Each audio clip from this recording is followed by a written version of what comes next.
Grabas ya ahora. Sí. Ah, exacto.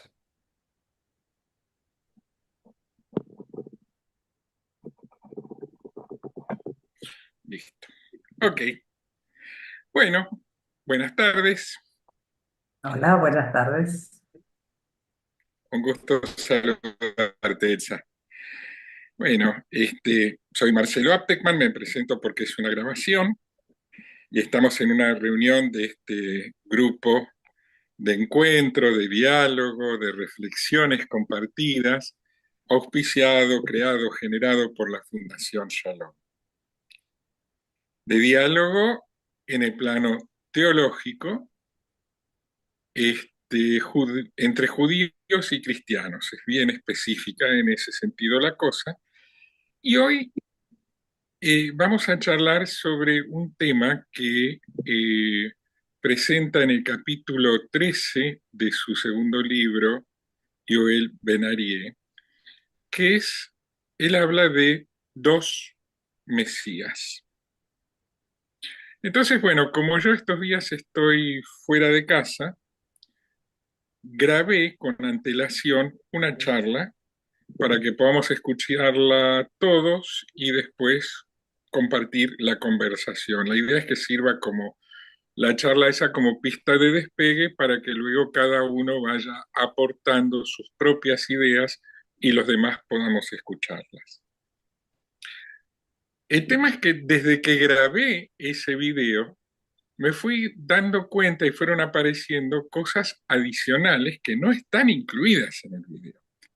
Por ejemplo, tuve ocasión de leer un material muy interesante escrito por Joel, donde plantea una especie de diálogo con eh, Levinas y con Franz Rosenzweig, dos pensadores judíos del siglo XX, muy importantes, y los pone en diálogo con sus ideas, las de Joel, acerca de los dos Mesías. Y me parece que ese material es una pena que yo no lo haya tenido a mi disposición antes, pero bueno, creo que desde la fundación, desde la organización de este encuentro, sería lindo si se pudiera poner a disposición de, por lo menos de la gente que participa del grupo de los martes, que lo quiera leer. Ese es un punto fundamental. Y después de grabar el material, me di cuenta que hay dos argumentos muy importantes a favor de la idea de que en la tradición judía en realidad esperamos dos Mesías y que Jesús podría ser o haber sido uno de ellos, pero en todo caso uno solo. Y es que están en las profecías de Zacarías, habla de dos ungidos, un rey y un sumo sacerdote, que en un futuro van a gobernarlo todo y en armonía entre ellos. O sea que incluso hay una profecía en entre los profetas de del Tanaj, en los Nevi'im, y en el Antiguo Testamento cristiano, que dice que son dos los ungidos. Y bueno, ese es un tema que no desarrollé en la charla que quedó grabada, pero que me parece interesante para quienes quieran investigar en el futuro este tema. Y la otra cuestión es que me di cuenta de un argumento fuertísimo a favor de que Jesús es, como dice en su capítulo Joel, un netzer, es decir, la ramita que viene creciendo desde la raíz de la que habla el profeta Isaías. Y ese motivo es que eh, la ciudad de Nazaret de hoy en día fue fundada después del año 700, después de la invasión musulmana a Tierra Santa. Antes del año 700, antes de la llegada de los ejércitos musulmanes, no había ni siquiera un caserío que se registrase en ese lugar como Nazaret. Por algo en los evangelios se dice que nace en Belén. Y hablar de Jesús de Nazaret parecería indicar que es oriundo de un lugar llamado Nazaret, de una ciudad o un pueblo llamado Nazaret. Sin embargo, eso es un tema de traducción. Es decir, la traducción podría haber sido, no Jesús de Nazaret, lo cual hace pensar en una ciudad denominada Nazaret, en la cual supuestamente nació, sino Jesús el Nazareno, que puede ser el Nazir o puede ser el Netzer. Dos conceptos judíos que, sobre todo el de Netzer, tiene que ver con la interpretación de Joel acerca de Isaías. Así que fíjense cuántas cosas en un par de días surgieron. Pero bueno, la charla que dejé grabada, los invito a que la escuchemos juntos y luego conversemos para poder todos escucharnos unos a otros. Así que, Ángel Schoenberger, cuando la pongas, ahí está, adelante, cuando puedas conectarla.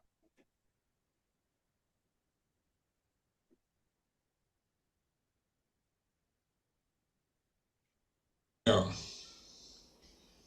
Hola, Shalom.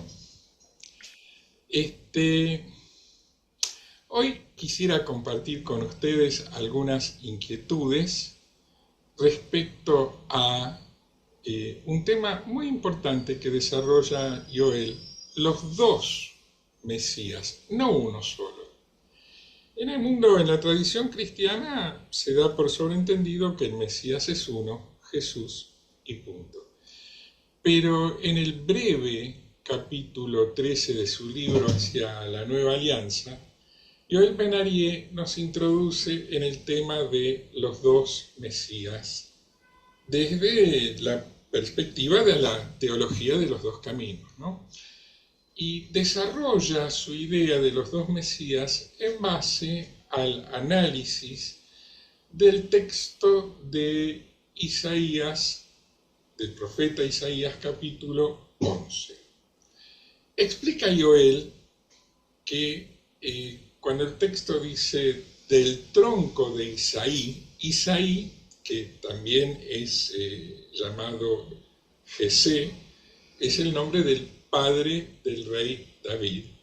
Bueno, que del tronco de Isaí saldrán dos Mesías distintos, dice el profeta Isaías.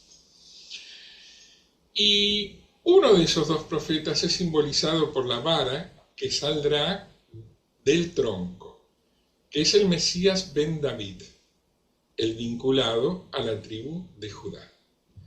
El otro Mesías es el retoño que brotará directamente desde sus raíces, que es el Mesías Ben José. Este segundo Mesías es Jesús, según Joel, y explica por qué. Podemos identificarlo de este modo por varios motivos. En primer lugar, la palabra del profeta Isaías para denominar a este retoño que brota directamente desde las raíces, no desde el tronco, la palabra que usa en hebreo es netzer, que parece anunciar que se tratará del Nazareno, el nacido en Nazaret. Ese es un punto. Otro punto es que Isaías 11:11 dice de este Mesías: asimismo acontecerá en aquel tiempo que Jehová alzará otra vez su mano para recobrar al remanente de su pueblo que aún queda en Asiria, Egipto, Patros, Etiopía, Elam, Sinar y Hamat, y en las costas del mar. Ahora bien, esto tiene que ver con la función que Joel nos viene enseñando desde hace muchos años, cumple Jesús, que es recobrar el remanente de las ovejas perdidas de la casa de Israel, que son estos que quedan en Asiria, Egipto, Patros, etc., más los gentiles que se les unen. Ese es el segundo motivo por el cual se puede identificar a este Mesías con Jesús. Por otra parte, la palabra de Isaías 11:11 es retomada por Mateo 2, 19 a 23, con relación al hijo de José, Ben Yosef, Mashiach Ben Yosef, dice que un ángel del Señor apareció en sueños a José en Egipto diciendo: levántate, toma al niño y a su madre y vete a tierra de Israel, porque han muerto los que procuraban la muerte del niño. Entonces él se levantó y tomó al niño y a su madre y vino a tierra de Israel. Pero oyendo que Arquelao reinaba en Judea, en lugar de Herodes su padre, tuvo temor de ir allá, pero avisado por revelación en sueños, se fue a la región de Galilea y vino y habitó en la ciudad que se llama Nazaret, para que se cumpliese lo que fue dicho por los profetas, que habría de ser llamado Nazareno. Entonces, según el Evangelio de Mateo 2, 19 a 23, San José, el padre de Jesús, no carnal, pero sí de patrocinio, elige ir a Nazaret para que se cumpla la profecía de Isaías. Entonces aquí hay un nexo importante con la profecía de Isaías. Y luego en San Pablo, en Romanos 15, 10b a 12, San Pablo dice: alegraos gentiles con su pueblo, y otra vez alabad al Señor todos los gentiles y magnificadle todos los pueblos. Y otra vez dice Isaías: estará la raíz de Isaí, y el que se levantará a regir los gentiles esperarán en él. Es decir, que San Pablo identifica al Mesías Jesús, o identifica a Jesús con el que, según la profecía de Isaías, surge de la raíz de Isaí. El que vendrá a regir a los gentiles es el que surge en la raíz de Isaí, y no de su tronco, que es de donde saldrá la vara que simboliza al otro Mesías, el Mesías Ben David. Por otra parte, está claro que el Mesías Ben José es diferente del Mesías Ben David, porque este último, según Isaías, es decir, la vara que saldrá del tronco, el Ben David, juzgará con justicia a los pobres y matará a los impíos, dice el texto de Isaías 11. Pero Jesús explícitamente dice que no ha venido a juzgar en el Evangelio según San Juan. Una cita bíblica que en este momento se me escapa, pero que la pone Joel en su libro. Bueno, ahora hasta aquí mi pequeña introducción al breve pero riquísimo capítulo que Ben Ari dedica al tema. Y a partir de ahora quisiera agregar algunas reflexiones de mi propia cosecha como para ofrecerlas a la conversación grupal que espero luego se dé en base al tema de los dos Mesías. Mi aporte humilde es cómo se puede haber originado en la historia historia de los historiadores y en la historia de la redacción de las Sagradas Escrituras de Israel, esta idea de dos Mesías diferentes, además claramente diferenciados en su estilo y función, aunque ambos vinculados a la casa real de Judá y específicamente a la familia del rey David. Bueno, tengo que aclarar que entiendo que Joel tal vez no esté de acuerdo en aplicar el método histórico, crítico y de crítica literaria a las Sagradas Escrituras, pero respeto eso, pero bueno, esta es una conversación grupal y yo considero que el pensamiento judío apunta a intentar una aclaración coherente de lo que significa ser judío y de la comprensión de las Sagradas Escrituras en este momento particular de la historia y la civilización y que va más allá del conjunto de símbolos, motivos y metáforas que son el patrimonio del judaísmo tradicional. Entonces, ¿son compatibles entre sí los símbolos y las maneras tradicionales de comprender la Sagrada Escritura con el análisis racional al estilo secular laico? Evidentemente estamos hablando de dos metodologías diferentes y la metodología propia de la teología no es esta, lo tengo en claro. Por eso, fundadamente, Joel no está de acuerdo en hacerlo. Pero yo personalmente creo que es importante aplicar la mente contemporánea a los escritos atemporales, porque nos sirve para ver qué valores judíos se ven fortalecidos y también cuáles amenazados por este entorno intelectual. Y si hay que elegir entre valores conflictivos, poder elegir cuál se encuentra más cerca del corazón del proyecto judío.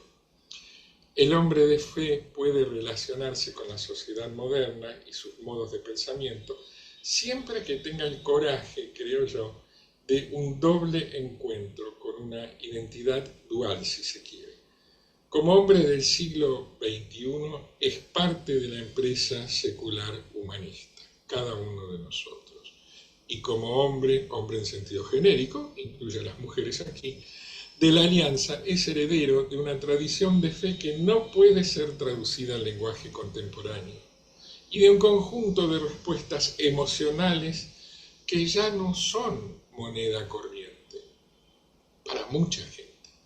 Muchos no están preparados para esta dialéctica interna entre vivir plenamente en el siglo XXI y ser una persona de fe. Otros muchos sí, pero los muchos que no pagan un precio.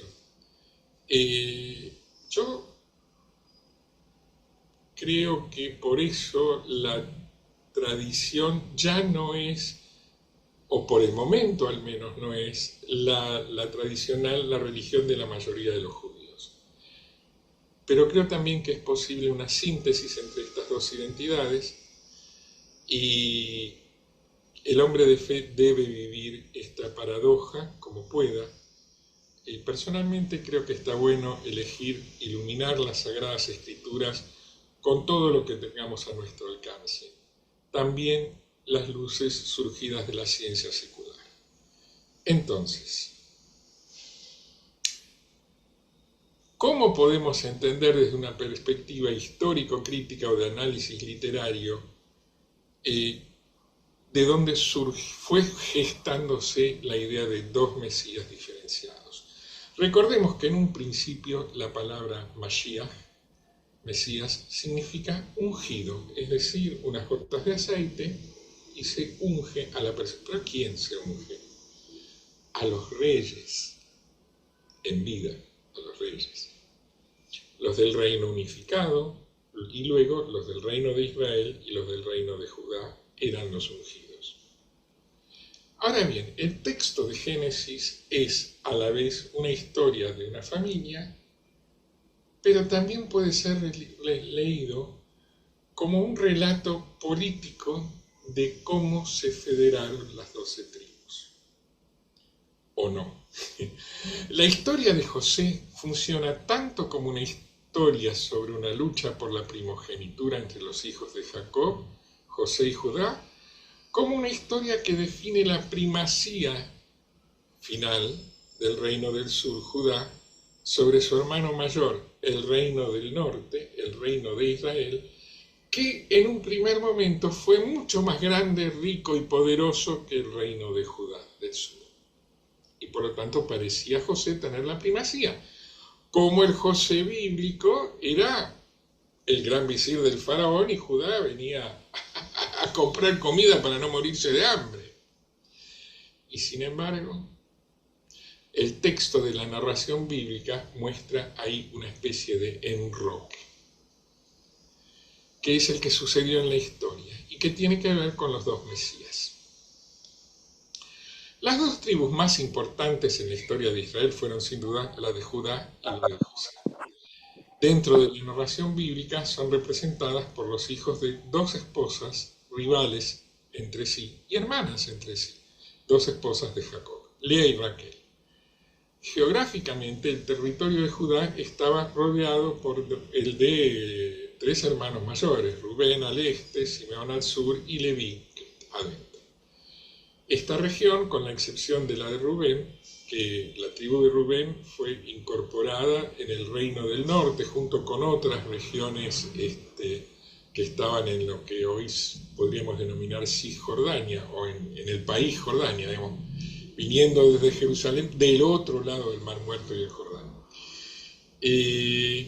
Las tribus de José están representadas por sus hijos en la narración bíblica, Efraín y Manasés, que viven unidos a sus medio hermanos, que constituían el núcleo del reino del norte de Israel, medio hermanos por ser hijos de Lea y de Jacob. La rivalidad entre los dos hermanos representa bien la rivalidad de lo que eventualmente se convirtió en los reinos de Israel y Judá, la rivalidad entre José y Judá. La tribu de Benjamín, el hermano menor de José e hijo de Raquel, que vivió junto a Judá y los otros hijos de Lea, tiene un lugar especial, diferente. Así, por ejemplo, en 2 Samuel 2, Ishboshet, también conocido como Ishbaal, hijo de Saúl, de la tribu de Benjamín, es nombrado rey sobre todo Israel, lo que incluye a Benjamín, pero no a Judá. Las partes de Benjamín que permanecieron dentro del reino de Judá se salvaron del exilio asirio.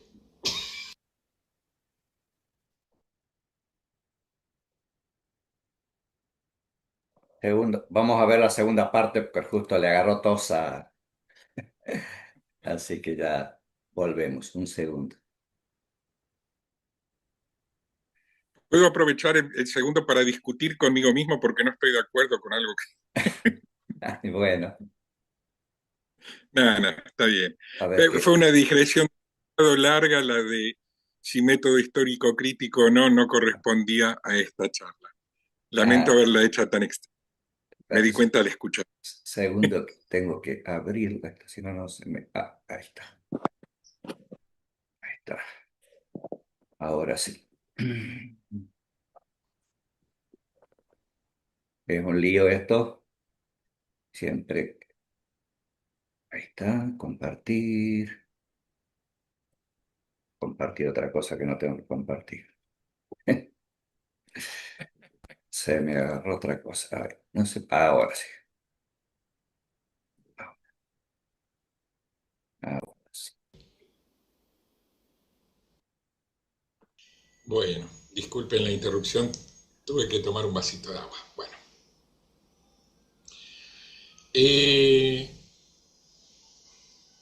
Las partes de Benjamín que permanecieron dentro del reino de Judá se salvaron del exilio al que sometió el imperio asirio a todo el resto de Benjamín y del reino de Israel. Y siguieron formando, estos que quedaron cerca de Judá, parte de lo que luego se convertiría en el pueblo judío. Y al menos un aspecto de la historia de José parece destinado a abordar esta situación. En Génesis, esta situación de la rivalidad entre Judá y José, ¿no? Y entre el reino de Judá y el reino de Israel. En Génesis es José quien es arrogante, se vuelve poderoso y de hecho encarcela a Benjamín. Aunque claro está, no por malicia, por protegerlo. Y es Judá quien lo rescata, mostrando así que él es el verdadero líder de los hermanos. Esta parte de la historia de Génesis sería como un recordatorio poderoso para el remanente del pueblo de Benjamín sobre los sabios que fueron al permanecer dentro del reino de Judá, en lugar de alinearse con el resto del reino de Israel apóstata, que fue destruido por los asirios.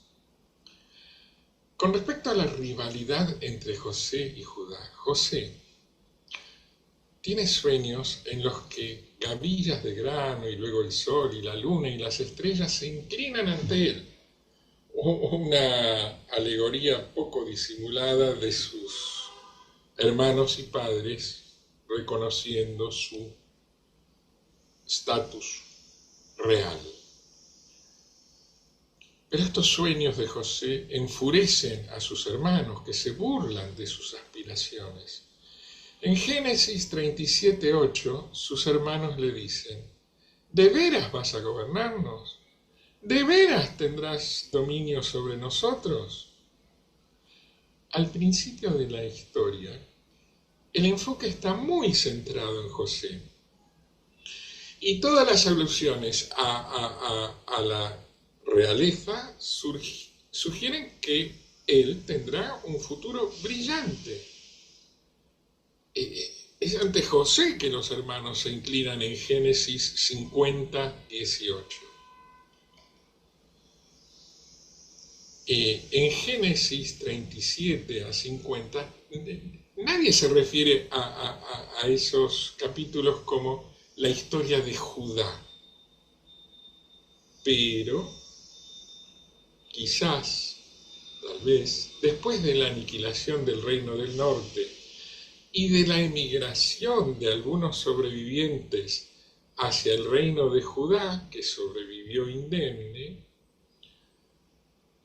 puede que los escribas judaítas revisaran los relatos traídos del patrimonio cultural de los que sobrevivieron del reino del norte para dar a Judá un lugar destacado en la historia, con el fin de escribir una historia unificada o pan-israelita.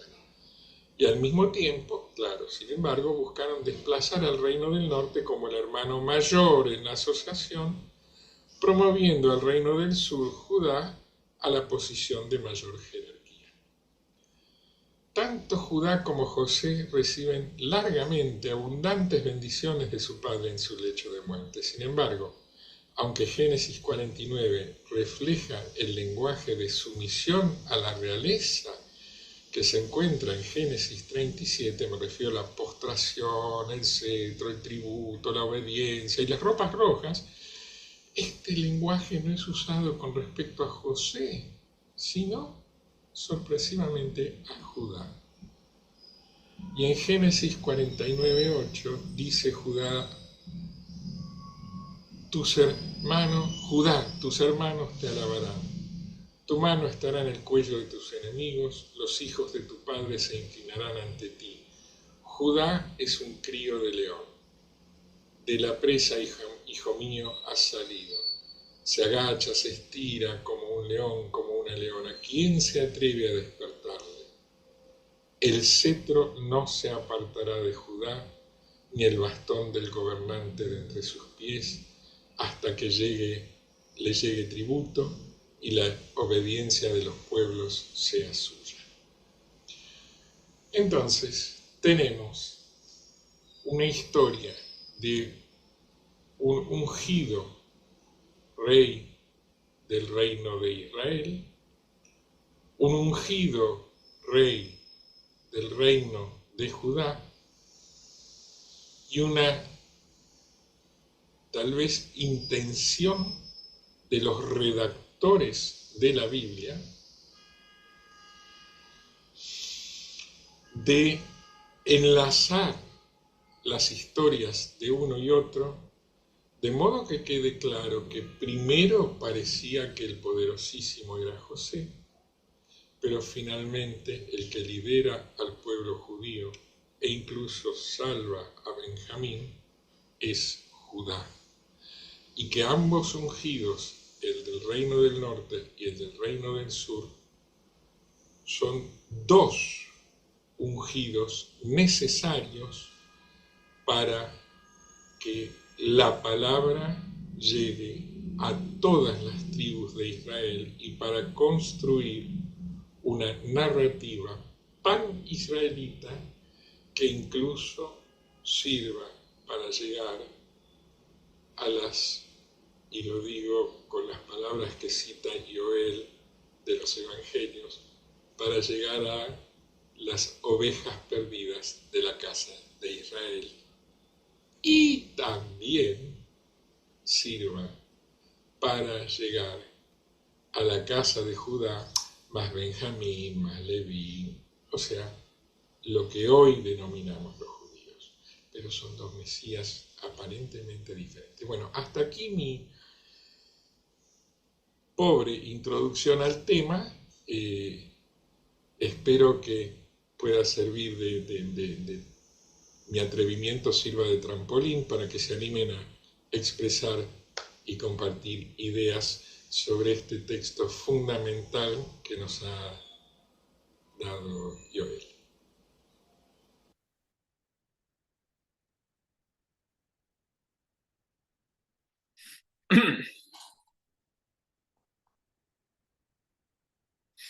Bueno, muchas gracias, Marcelo. Este, es raro escucharse a uno mismo. Pero Y así bueno, como hay dos Mesías, hay dos Marcelo, porque ese Marcelo que está ahora tiene mucha más barba, ¿eh? y el pelo más corto, pasé por la peluquería. Este, bueno, y ahora la parte importante de la reunión, que es que podamos compartir una conversación y escucharnos unos a otros. Este, porque yo creo que el tema de los dos Mesías traído por Joel, porque él es el que lo plantea, es un tema que realmente sacude fuertemente, tanto la idea cristiana de que, en fin, el Mesías único es Jesús y punto, como la idea prevaleciente entre quienes seguimos en la práctica judía, que bueno, sí, podrá ser el Mesías para los cristianos, pero no es el Mesías para Israel, que esta es el cambio que introduce Joel, esto último. Él dice que sí, pero el Mesías para las ovejas perdidas de la casa de Israel, no para Judá.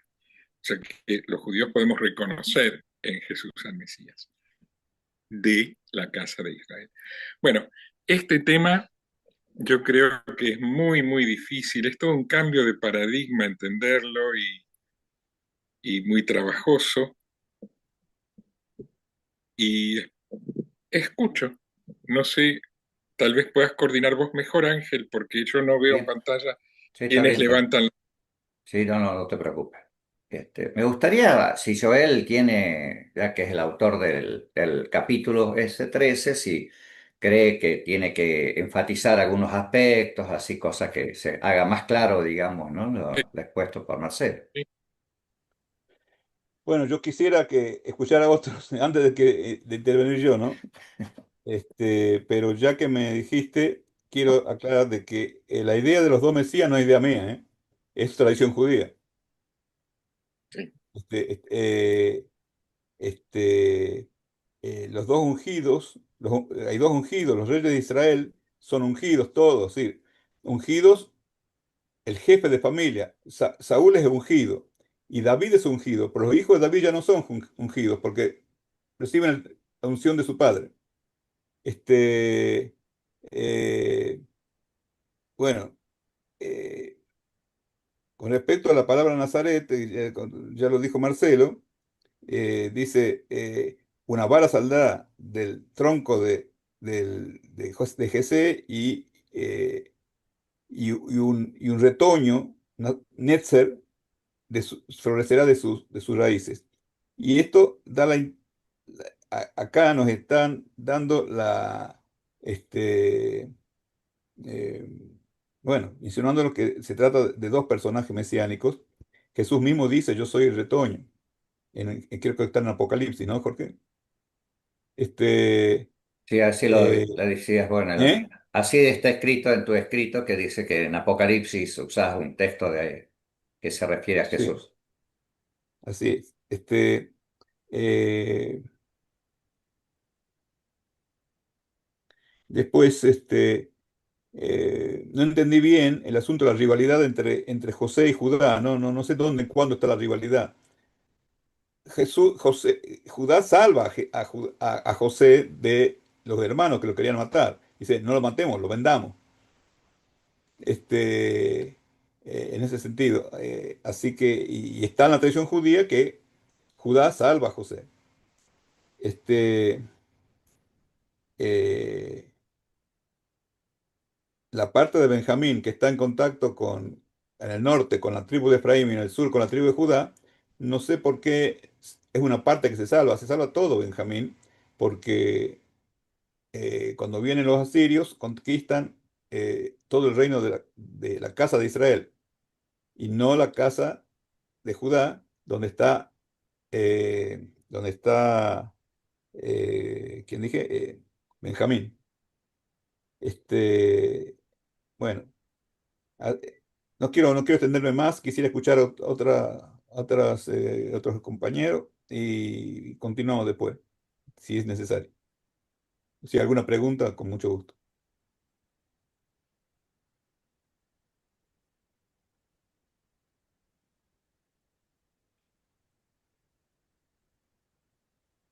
Sí, Ángel. Sí, no, si estoy esperando, estoy mirando la pantalla a ver si alguno hace un gesto de querer hablar.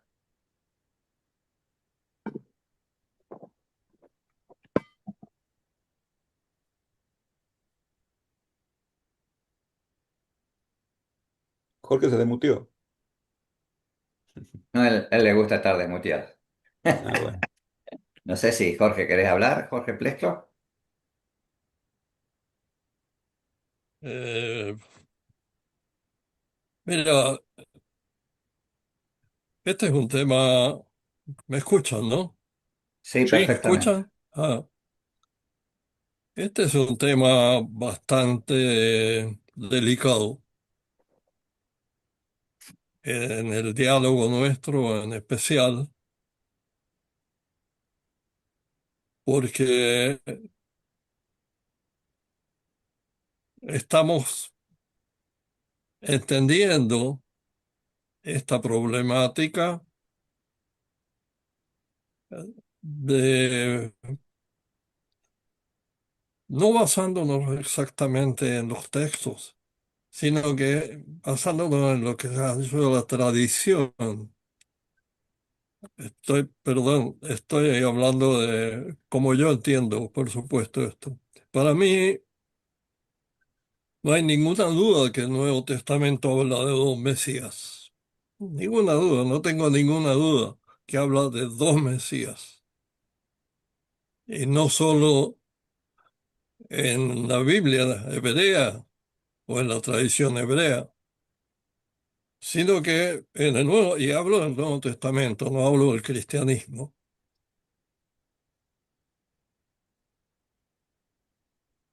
Yo le creo a Jesús muchas cosas,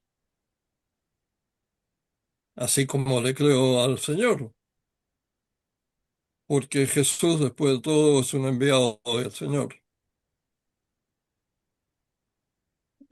Y él, muy honesto, viene a cumplir una función que casualmente coincide con algunas características que en el judaísmo corresponden al Mesías, hijo de José. Eso se puede leer en un libro del Gaón de Vilna, muy interesante. Porque viene el Mesías, hijo de José en Israel, entre otras cosas, es el que tiene que reunir a la gente, tiene que educar a la gente, tiene que reunir a la gente. Es, entre otras cosas, también responsable de las guerras. La función del Mesías, hijo de David, es una, venir a juzgar al fin de los tiempos o a los últimos días. Como lo dice el Talmud, Masejet Sanedrín, onceava parte. Dice que cuando termina el séptimo día, el Ben David viene a juzgar, y viene a juzgar. Entonces, es, es muy complicado esto del problema de tratar de comprendernos mutuamente, porque esa es la idea del grupo. Yo tengo que comprender a mis hermanos cristianos y ellos me tienen que comprender a mí. Y en esta problemática personal casi, como lo digo, por ejemplo, ¿cómo termina Apocalipsis? La frase final es de Apocalipsis. Dice Juan, que es el testigo, dice, vengo pronto, amén. Amén es un sello, tanto en el cristianismo como en el judaísmo. Es un sello sobre lo que se ha dicho o se ha hecho antes. Y entonces él dice, vengo pronto, amén. Ven, Señor Jesús. Dos vienen, no viene uno. Cuando es bautizado Jesús, ¿qué dice Juan? Cuando el bautismo en el río Jordán. A mí me toca ahora descender para que tú puedas surgir. O sea, ya no una dinámica de dos personas en el Nuevo Testamento que a la luz de lo que nosotros conocemos en la Biblia nuestra, en la Biblia hebrea, nos hace, nos dirige a entender que Juan habla de que él vuelve y Jesús también vuelve. O sea, son dos. ¿Por qué? Porque los dos se complementan en el judaísmo. Los dos están separados, pero tienen que formar una unidad. Uno un, un poco representa la parte material, que sería el hijo de José, y el hijo de David, la parte más espiritual. Espiritual por decir, porque estamos hablando de venir a juzgar. Y lo mismo ocurre en el Nuevo Testamento. Ese es, bueno, esto lo estudiamos juntos con Joel, así que él no habla mucho de esto acá, pero como yo me dedico a la Biblia hebrea, más que nada ahora, entre él y yo también tenemos dos caminos hacia pero el mismo fin. El, la idea principal de la temática de los dos Mesías es que la gente no lo comprenden, no han explicado bien por qué hay dos Mesías, de dónde vienen los dos Mesías, cuál es la base en la Biblia hebrea de estos dos Mesías, de dónde aparecieron. De repente apareció un tronco de árbol y salieron las dos ramas, o hay dos candelabros al costado del candelabro de siete brazos. ¿Dónde se originan? ¿Por qué? ¿Por qué? ¿Por qué necesitamos dos Mesías? ¿Dónde está la base? Y toda la información de la Biblia hebrea está coordinada. No hay nada que esté porque sí. Y bueno, yo no voy a entrar en este tema, pero lo único que le puedo decir que el problema de los dos Mesías se inicia en el jardín del Edén, que va a extrañar mucho porque ya veo la reacción de Marcelo, pero es así. No me voy o sea, lanzo una llamarada así, ¿no? Para llamar la atención de ver cómo está todo absolutamente conectado. No hay nada porque sí. Lo que es porque sí es porque no lo entendemos. Simplemente, si Dios nos dio las escrituras, es para que nosotros las entendamos. Y que no todo lo que no todo lo que no entendemos es porque es secreto, porque no hay secretos. Los secretos están con Dios. Lo que está escrito es para que nosotros lo sepamos. Así que perdónenme esta intervención. Eh, por supuesto, hay tanto que hablar que mejor me quedo callado. Gracias. Gracias, Jorge. ¿Alguien más? Daniel, adelante.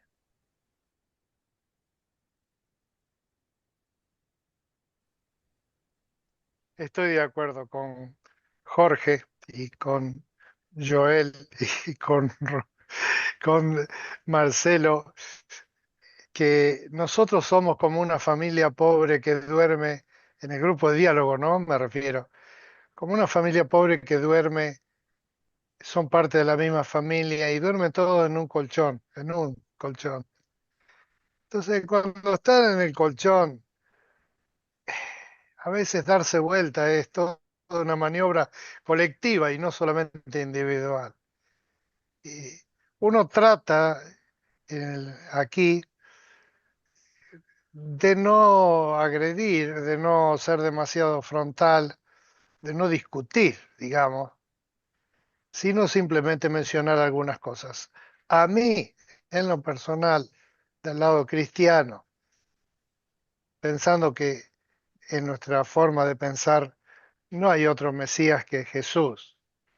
eh, El argumento más valioso para mí es esa mentalidad de Dios.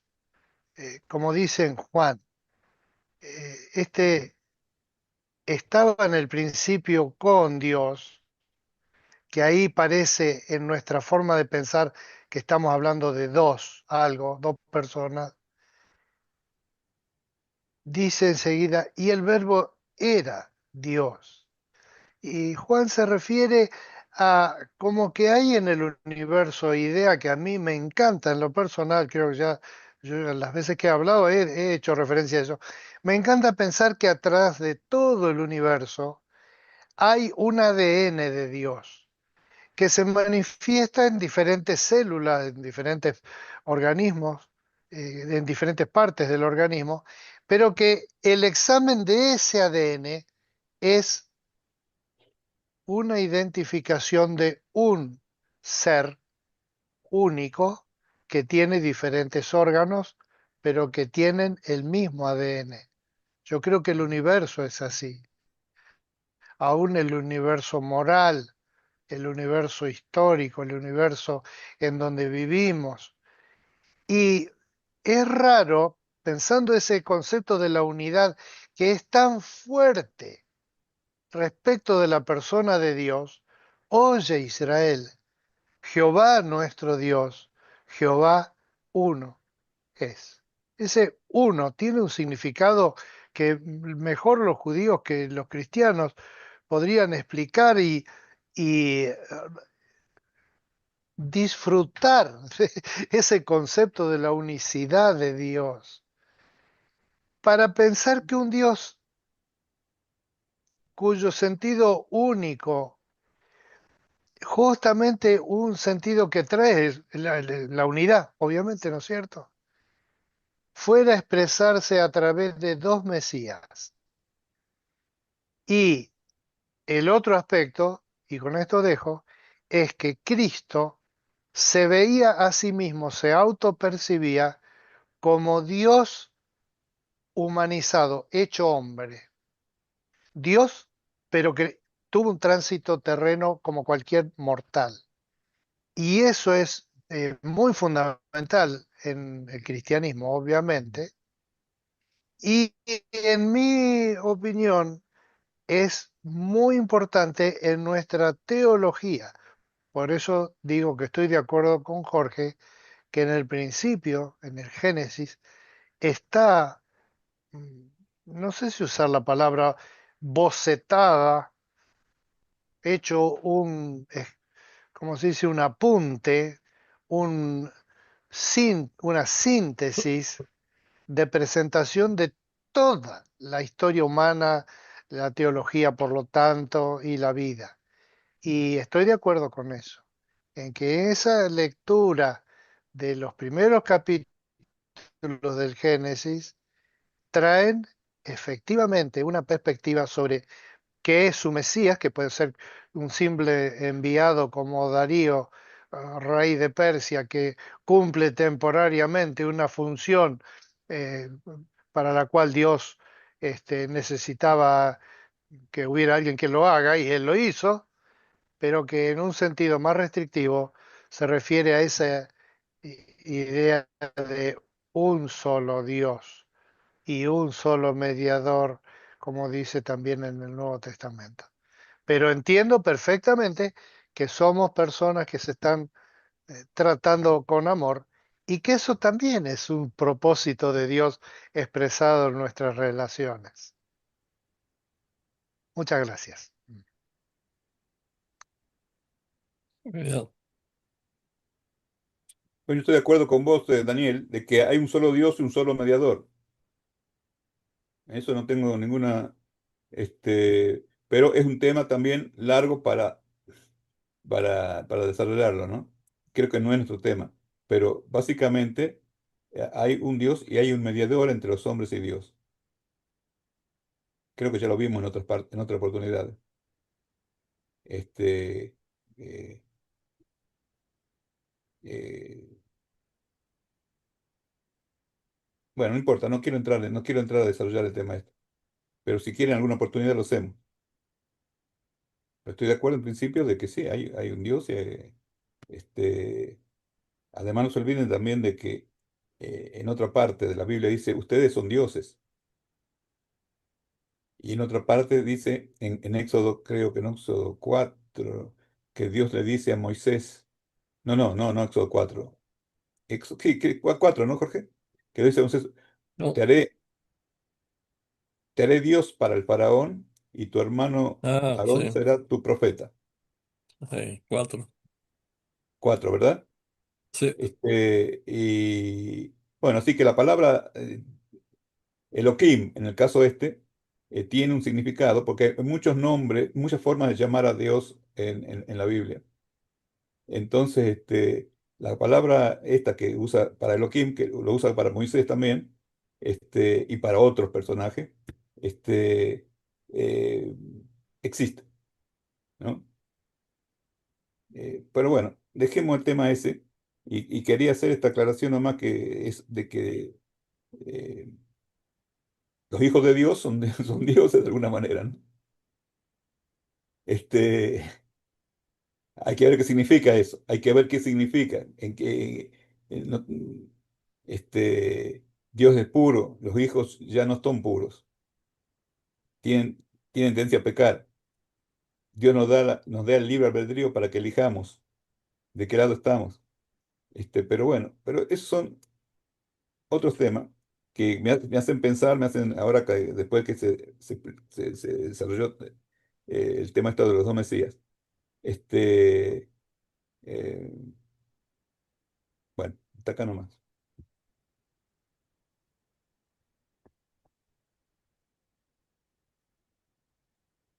¿Alguien más? Nuestra querida Elsa, que siempre toma apuntes. Adelante. Está muteada, ¿no?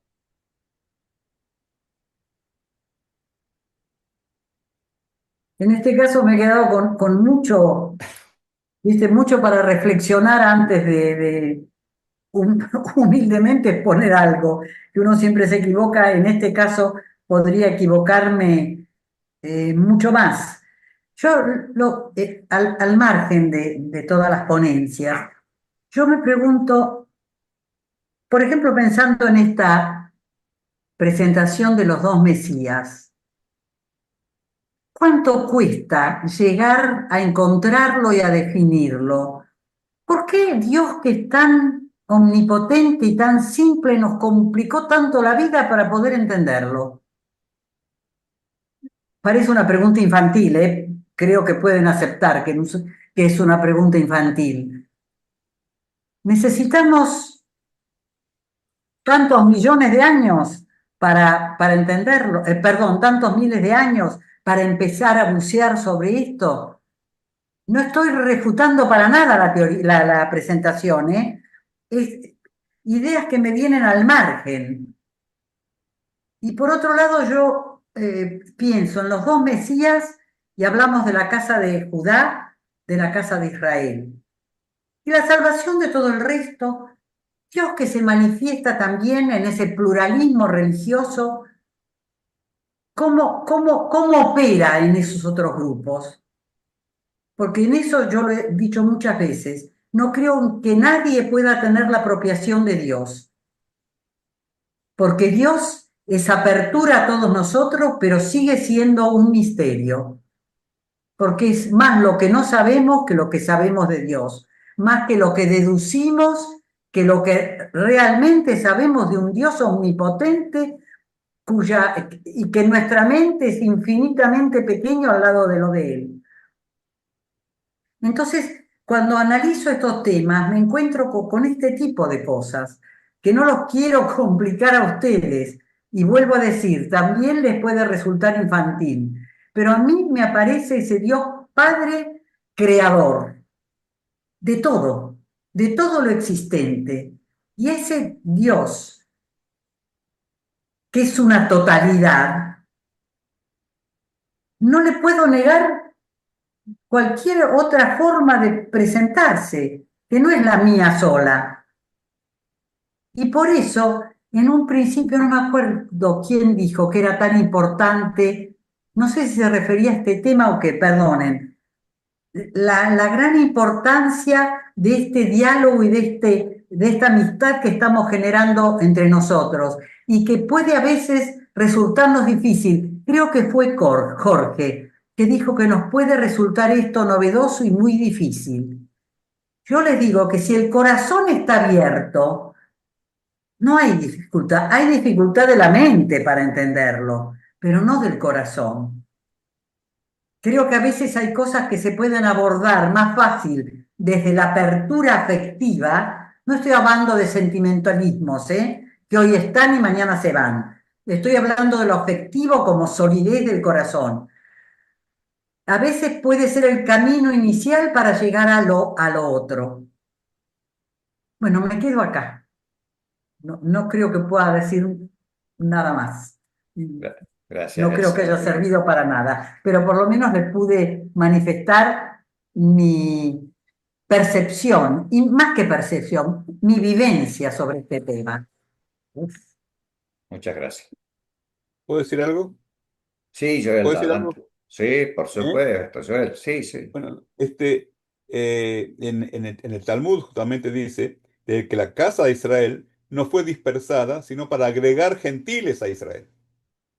Es decir, que en el libro más, el libro doctrinario del judaísmo, estamos hablando de tres grupos de vuelta, ¿no? Gentiles que se agregan a Israel, la casa de Israel que fue dispersada para agregar gentiles a Israel y la casa de Judá, que ya vimos que son las tres varas y los tres grupos de ovejas que en Juan 10.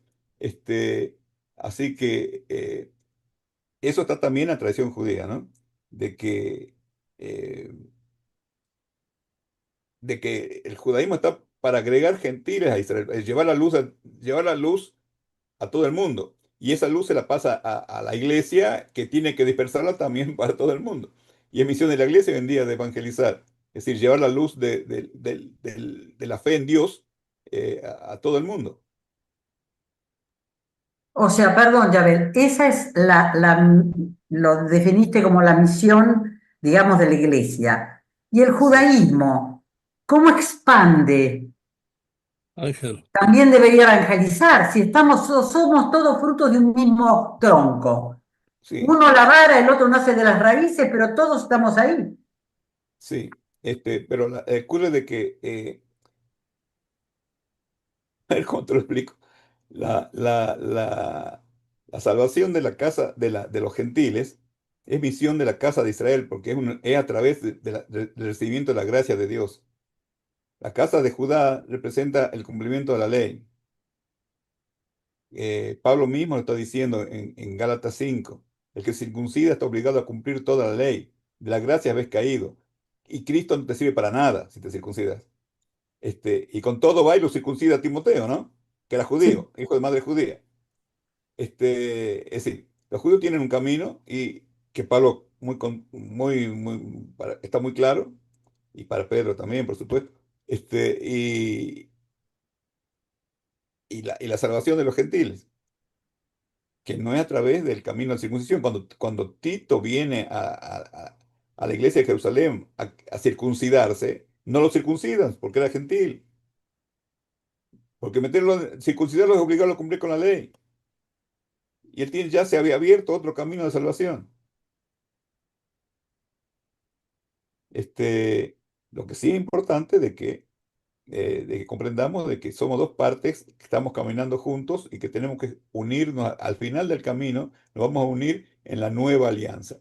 Como dice Jeremías 31, ¿no, Jorge? En aquellos días haré nueva alianza con la casa de Israel y con la casa de Judá. En aquellos días, dice, el fin de los días. No como el pacto que hice con sus padres, que ellos lo invalidaron. Es decir, el pacto de Sinai, de todo demás, sino que va a ser un nuevo pacto, una nueva alianza que no va a poder ser infringida. Y en eso tenemos que trabajar, llegar a crear las condiciones para que lleguemos a ese nuevo pacto. Bueno, hasta acá nomás, no quiero extenderme más. Gracias, gracias, Joel. No, no, son Sí, aportes para pensar, muy importantes y que enriquecen esta presentación. Muchas gracias. no, gracias a vos. Jorge, querías decir algo más. sí, una cosa que no he escuchado acá muchas veces. eh, la Biblia hebrea es para todo el mundo. Es un texto universal que le habla no solamente a los judíos, sino que le habla a los gentiles, incluso le habla a los enemigos del Señor. Y en esa Biblia hay dos elementos para mí muy fundamentales, que son el primero, que amarás a tu Dios, y el segundo, no amar al prójimo como te amas a ti mismo. Esos dos elementos nos fallan casi a todos. Y los culpables somos nosotros, no es Dios. Dios nos está esperando. Nos ha dicho N veces lo que quiere de nosotros. Y nosotros no lo escuchamos. Yo, personalmente, desgraciadamente, tengo que decir que no lo he escuchado. Lo he escuchado, pero no lo he escuchado.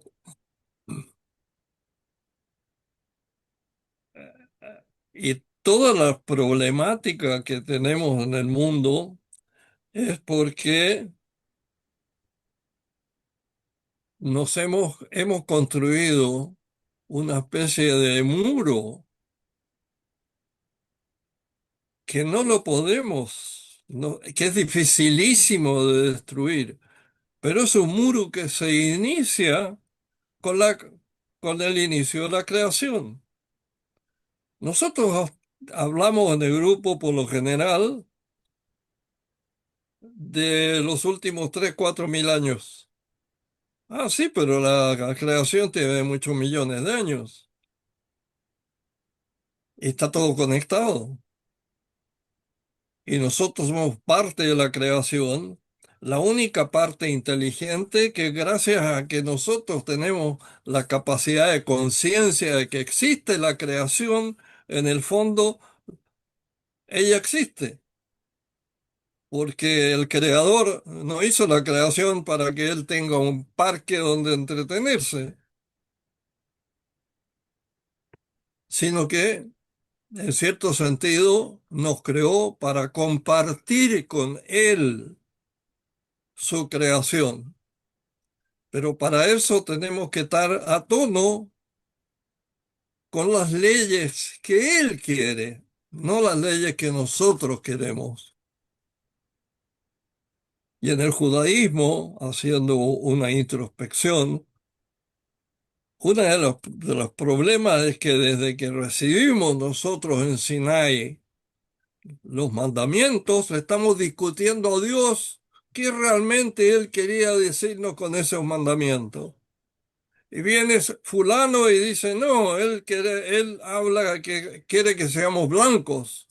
Viene otro sutano y dice, no, no, no, no, no, él no quiere eso. Quiere que nosotros seamos una mezcla de esto con esto. Y así hemos pasado siglos y siglos y siglos y siglos discutiéndole a Dios y no haciendo las cosas que Él nos pide, que está en la Biblia hebrea y en el Nuevo Testamento. Y eso ha dificultado la comprensión de su mensaje y ha llevado a la humanidad a este caos que estamos viviendo hoy día. Caos sencillamente producido por nosotros. Y eso hay que reflexionar, Elsa. Todos somos una gran familia, pero andamos a las patadas unos con otros. ¿Dónde está el amor a Dios? ¿Dónde está el amor al prójimo? Mi prójimo es todo el resto de la humanidad, no solamente los judíos. Somos todos prójimos entre nosotros. Eso hay que meditarlo. Perdón, puedo seguir, pero no voy a seguir. Me Lucas parece que quería hablar. es el Eh, sustento de todo. Sí, la vivencia de la fe no pasa por ahí, que es el ABC, es un O fraude, sea, es un fraude. Así que comparto lo que decís plenamente. Lucas, adelante. Antes que hable otro, no te deje hablar. Permiso. No sé si se me escucha bien, avísenme Bien, cualquier bien, cosa, bien. sí, sí. No, yo tenía algo que me despertó Elsa, una reflexión fue que a mí, por ejemplo, decía, ¿dónde está la evangelización de los judíos, vamos a decir? ¿Cómo sí la hizo el cristianismo? A mí, por ejemplo, la Biblia se me presentó como una, vamos a decir, una gran tecnología, totalmente distinto a como yo lo venía leyendo. Y a mí judío me evangelizó a poder empezar a comprender esa tecnología porque tiene toda una estructura distinta. A mí me evangelizó el judío desde ese lado, por ejemplo. Pongo ese ejemplo mínimo, pero bueno, quiero sí contarlo porque existe en mí. Estoy aprendiendo a leer esa tecnología que un poco que lo que decía Jorge y Joel, es lo que nos hemos alejado nosotros por no comprender esa tecnología que está ahí, que es para que la usemos y no nos llevemos a las patadas. Eso es lo que yo creo. Si la aprendiéramos a interpretar, no nos llevaríamos a la patada, porque como vos dijiste, Elsa, no cabe con el sentimentalismo, el amorcito, eso no es amor. Y después sí me surgían otras preguntas, pero bueno, ya más específico a lo que dijo Marcelo y un poco a lo que dice Joel y después Jorge es, yo no sé bien, no entiendo, pero cuando se habla que estamos en la era mesiánica, puede ser, ¿a cuál de los mesías corresponde? Si es a los dos o a uno, y tiene que venir luego otra era mesiánica de justicia. Y la otra pregunta es, cuando Jorge dijo que tiene relación con el Génesis, si es que Adán y Eva, cuando eran una unidad, esa es la unidad que busca el hijo Ben David y el hijo Ben José. Son esas dos preguntas.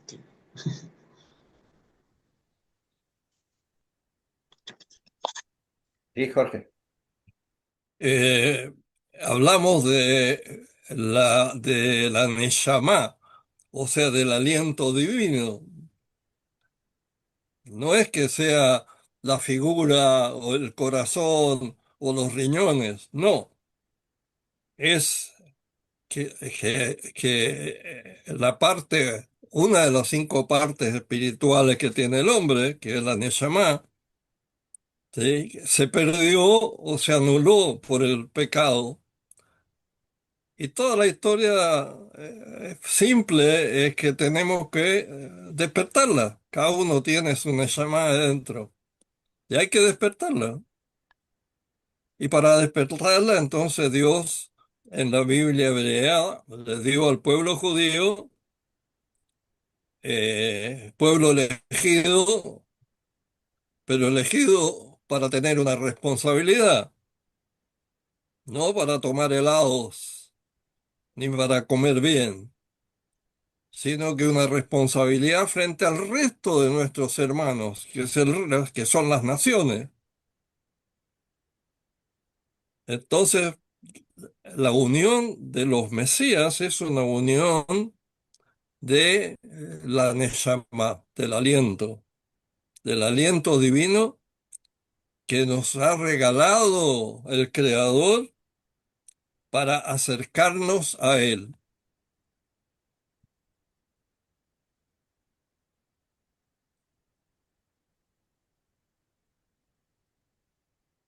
Yo quisiera Gracias. algo que eh, complementar lo que dijo Jorge, de que el pueblo elegido no son los judíos únicamente, son las 12 tribus. ¿Eh? Por supuesto. No solamente Judá.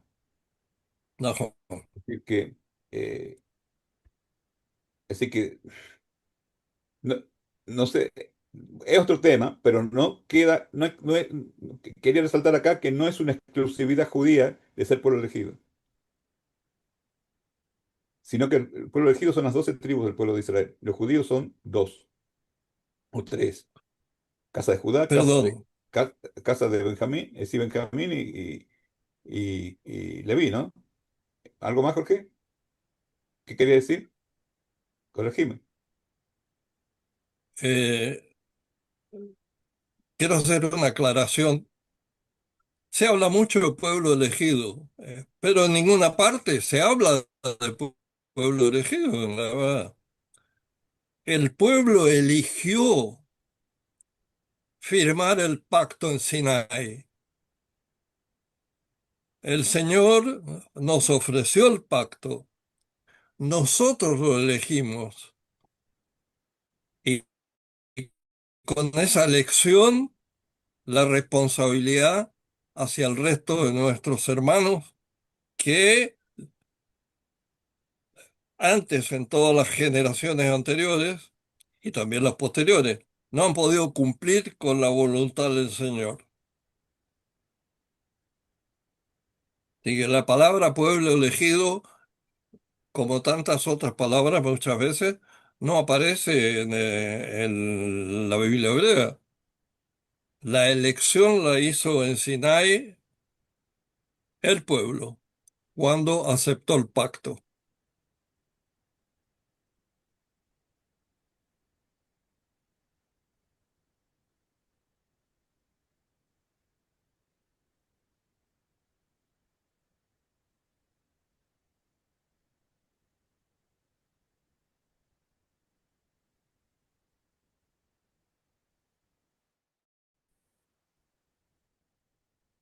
Marcelo, ¿querías agregar algo más? Ya estamos acercándonos al final, sí, ya que expusiste el tema.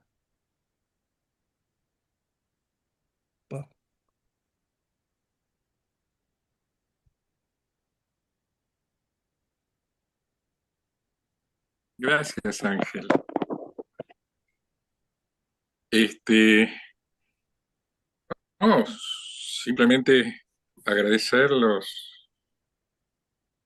aportes de Joel, de Jorge, de Elsa, de Lucas, a una conversación sobre un tema fundamental y que lo han enriquecido lo que yo traje. Yo traje un poco lo que leí de Joel, más alguna reflexión personal. Yo creo que este es un tema importantísimo que si nuestros hermanos cristianos están formados en creer que el Mesías es uno y uno solo, y es Jesús, y en la tradición judía, en la fuente judía, y esto lo enseña claramente Joel, y lo afirma Jorge, yo lo suscribo también, está que el Mesías no es uno solo. Entonces ahí hay una diferencia respecto a a la doctrina, a la manera de interpretar las escrituras, de entenderlas, de entender el mundo, que no tenemos por qué estar todos de acuerdo, pero es muy, muy importante que podamos escucharnos unos a otros y creo que este aporte que para mí personalmente surge del libro de Joel. Joel dice, no es mío, es la tradición judía. Sí, Joel, es la tradición judía, está en las escrituras, pero yo me referí a que es de tu libro, de donde yo, o eso es lo que quise decir, es desde ahí que empecé a pensar este tema y creo que es un tema fundamental porque el diálogo tiene que ver con lo que tenemos en común y lo que no tenemos en común.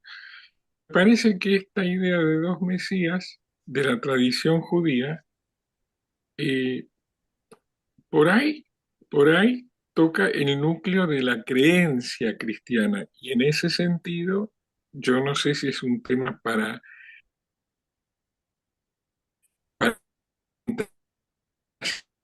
podemos diferir, pero y conversar, pero sobre las creencias, yo creo que es un tema donde tenemos que tener muchísimo cuidado de no meternos con la creencia de otro. Las creencias se respetan, punto, ¿no? Entonces, que podamos hablar con cuidado, con respeto, de que, ok, vos crees esto, yo creo otra cosa, me parece muy, muy rico e importante y agradezco la posibilidad que se nos dio de hacerlo. Eso, nada más. Muchas gracias. Muy bien. No quiero dejar a nadie con algo que quisiera decir.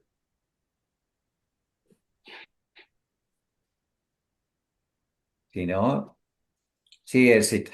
Una pregunta, a lo mejor necesita mucho tiempo para hacer, para Eh, tener una respuesta. Elsa, habla despacio porque no se te entiende bien. Está bien. Se hace todo murmullo. Y el Mesías de la casa de Judá, ¿cuándo se presenta? ¿Cuándo se manifiesta? Porque el Mesías de la casa de Israel ya ha llegado. Es Dios que se ha hecho hombre y nos ha redimido. Y vendrá al final de los tiempos a juzgar. El Mesías de la casa de Judá, ¿cómo se presenta? ¿Cuándo se va a presentar? ¿Cómo sería su presencia o su manifestación? Ese otro ungido. Jorge, si quieres responder, ya que hiciste señas. Sí, la respuesta es muy simple desde el punto de vista hebreo. Los Mesías están entre nosotros en cada generación, Ujú. cada uno en su función, pero al final de los tiempos, lo que malamente se llama el fin de los días, que en realidad en hebreo se habla de los últimos días, no es un fin, últimos días. Dice que el Mesías, hijo de David, se va a manifestar al final del séptimo milenio, o sea, en el octavo día. Dice Betzet Shvi'i, a la salida del séptimo. O sea, en el octavo día va a aparecer el Mesías, hijo de David, cuyo papel es juzgar en ese momento ya, digamos, manifestando o presentándose en ese papel. Y el Mesías, hijo de José, que también tiene que estar junto con él, también va a estar, pero en un papel secundario. Por eso en el Nuevo Testamento le preguntan a Jesús si viene a juzgar, y él dice, yo no vengo a juzgar, traigo la diversión, traigo la guerra, la espada, etcétera, etcétera. O sea, en cierto sentido, tendríamos que coordinar el Nuevo Testamento con la Biblia hebrea en el grupo este. Porque en el fondo estamos hablando de las mismas cosas desde dos ángulos distintos debido a las circunstancias históricas. Pero somos uno. Como el creador es uno, nosotros somos uno, el conjunto, y tenemos que unirnos. Eso, Queramos o no lo queramos, con sufrimiento mayor o menor, pero la hora va a llegar. Eso dice la Biblia hebrea. Pablo dice, somos todos miembros del mismo cuerpo, ¿no? Sí, sí, Bueno, pero eso son temas que otro, es para, un otro tema. tema, son otro otros tema. temas. Este, Estamos hablando, insisto, de la Neshama, del aliento. Y por eso hay personajes en la historia judía que se consideran, según sus actos, como pertenecientes, digamos, a la parte del Ben José o a la parte del Ben David. Lo del séptimo milenio es cuando ya llegamos a los últimos días y viene lo que se llama el mundo por venir, que eso ya es otra discusión. Muy interesante, apasionante, pero es otro capítulo. tengo que buscarlo bien, pero en el catecismo de la Iglesia Católica, el domingo es el octavo día. Sí, Y el el octavo domingo. día en el judaísmo es el mundo por venir. Ajá. Este, Sí, pero pero En esto, el catolicismo, no tenemos la discusión ¿cómo? que es el mundo por venir. El Claro, domingo, eso no, Aquí no entiendo, no, el no, no domingo entramos, es entiendo el porque no. primer día de la semana en la Iglesia Católica. eh, Bueno, eh, te voy a traer el catecismo, te lo voy a mostrar. Te habla del Bueno, octavo día, que es también es bueno, el primero, por supuesto, también. el Este, octavo día, la salida del séptimo es el octavo día, como la salida del Shabbat, porque el día en Israel empieza en el atardecer del día anterior, cuando se pone el sol. No hágame es, acordar, en la próxima semana te voy a buscar, te voy a traer la cita del catecismo, ¿no? bueno. Tengo que buscarla. Pero acá acordar, eso sí. Este, Ángel, mandame Ok, un mail que busque el tema ese. O Jorge, o a Marcelo. claro, ¿Eh? Muy bien, gracias. Ya estamos en hora. bueno, Hasta el martes que viene vamos a tener temas sobre la relación entre Hanukkah y Navidad, ¿no es cierto? Así es, Joel. Así que, Yo tengo que, yo soy. no, lo va a hacer Guillermo, pero con tu ayuda. Bien, bien, bien. Pero para que te vayas Bien. preparando. Muy Bueno, está bien. bien. Muchas gracias, bueno, Marcelo. Muchas gracias a Gracias. todos los que han Igual. participado hoy y nos vemos el martes, Dios mediante. Nos vemos, buenas bueno, noches. bueno, Gracias, buenas gracias a noches, Muy todos. bien. Bendiciones a buenas todos. Hasta la semana. noches.